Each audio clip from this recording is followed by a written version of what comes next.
Now, many of you have heard the I Have a Dream speech in bits and pieces. I'm going to bring you the full unedited version. I'll take you to 1963 at the March on Washington. Listen. I'm happy to join with you today in what will go down in history as the greatest demonstration for freedom in the history of our nation. 50 years ago, a great American, in whose symbolic shadow we stand today, signed the Emancipation Proclamation. This momentous decree came as a great beacon light of hope to millions of Negro slaves who have been seared in the flames of withering injustice. It came as a joyous daybreak to end the long night of their captivity. But 100 years later, the Negro is still not free. 100 years later, the life of the Negro is still sadly crippled by the manacles of segregation and the chains of discrimination. 100 years later, the Negro lives on a lonely island of poverty in the midst of a vast ocean of material prosperity. 100 years later, the Negro is still languishing in the corners of American society and finds himself an exile in his own land.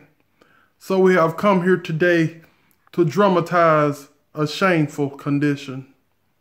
In a sense, we have come to our nation's capital to cash a check. When the architects of our republic wrote the magnificent words of the Constitution and the Declaration of Independence, they were signing a promissory note to which every American was to fall heir. This note was a promise that all men, yes, black men, as well as white men, will be guaranteed the unalienable rights of life, liberty, and the pursuit of happiness.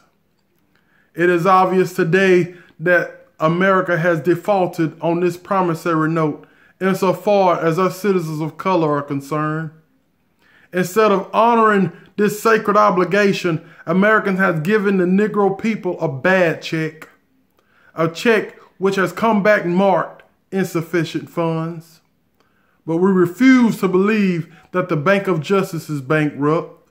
We refuse to believe that there are insufficient funds in the great vaults of opportunity of this nation. So we have come to cash this check, a check that will give us upon demand the riches of freedom and the security of justice. We have also come to this hallowed spot to remind America of the fierce urgency of now. This is no time to engage in the luxury of cooling off or to take the tranquilizing drug of gradualism. Now is the time to make the real promises of democracy. Now is the time to rise from the dark and desolate valley of segregation to the sunlit path of racial justice. Now is the time to lift our nation from the quicksands of racial injustice to the solid rock of brotherhood. Now is the time to make justice a reality for all of God's children. It will be fatal for the nation to overlook the urgency of the moment.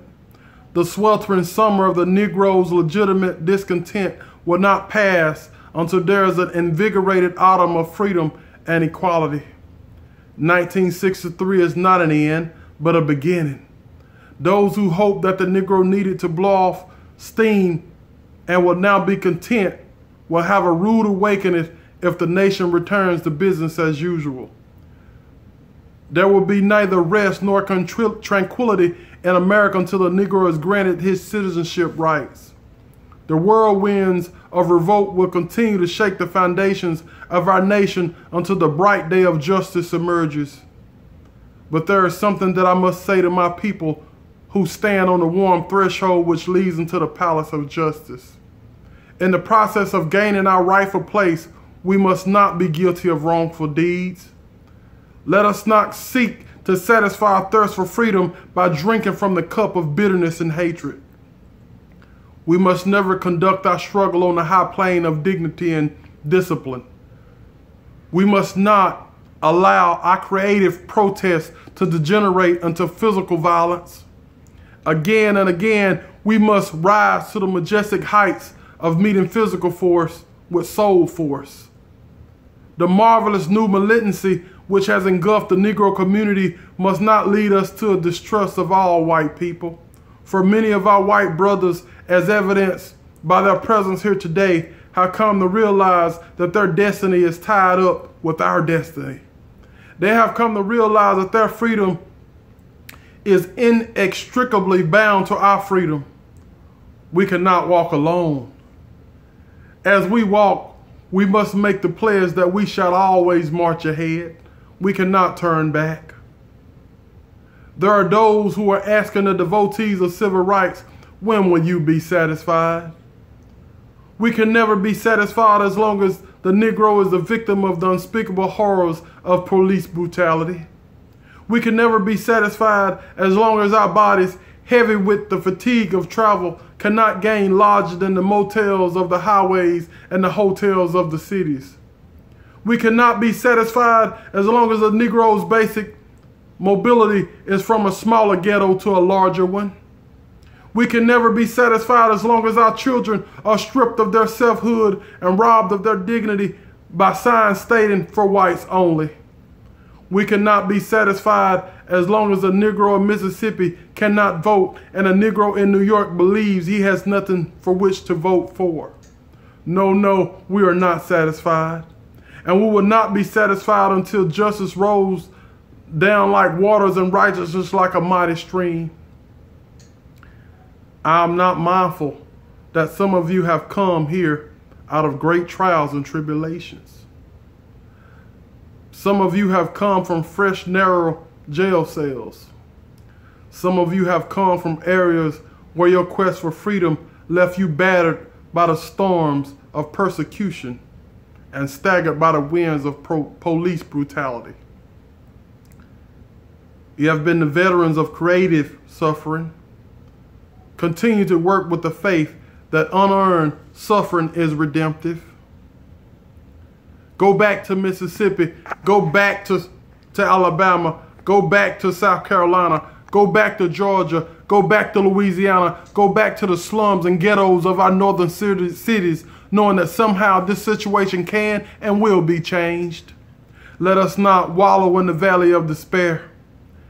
I say to you today, my friends, so even though we face the difficulties of today and tomorrow, I still have a dream. It is a dream deeply rooted in the American dream. I have a dream that one day this nation will rise up and live out the true meaning of its creed. We hold these truths to be self-evident that all men are created equal. I have a dream that one day on the red hills of Georgia, the sons of former slaves and the sons of former slave owners will be able to sit down together at the table of brotherhood.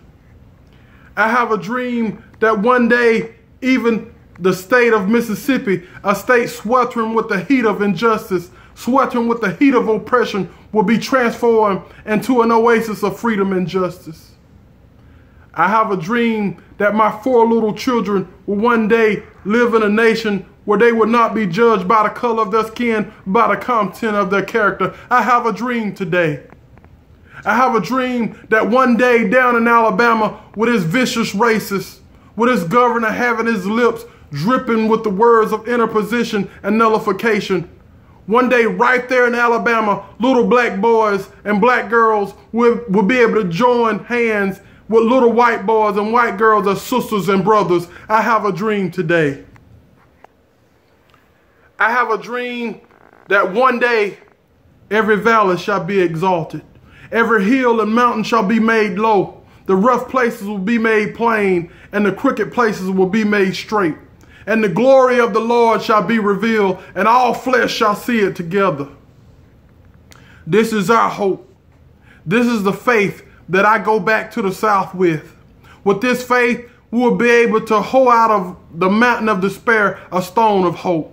With this faith, we will be able to transform the jangling discords of our nation into a beautiful symphony of brotherhood. With this faith, we'll be able to work together, to pray together, to struggle together, to go to jail together, to stand up for freedom together, knowing that we will be free one day. This will be the day when all of God's children will be able to sing with a new meaning. My country, tears of thee, sweet land of liberty, of thee I sing. Land where my fathers died, land of the pilgrim's pride, from every mountainside, let freedom ring. And if America is to be a great nation, this must become true. So let freedom ring from the prodigious hilltops of New Hampshire. Let freedom ring from the mighty mountains of New York. Let freedom ring from the heightened algenic sides of Pennsylvania. Agonize of Pennsylvania. Let freedom ring from the snow-capped Rockies of Colorado. Let freedom ring from the curvaceous slopes of California. But not only that, let freedom ring from Stone Mountain of Georgia. Let freedom ring from Lookout Mountain of Tennessee. Let freedom ring from every hill and molehill of Mississippi. From every mountainside, let freedom ring.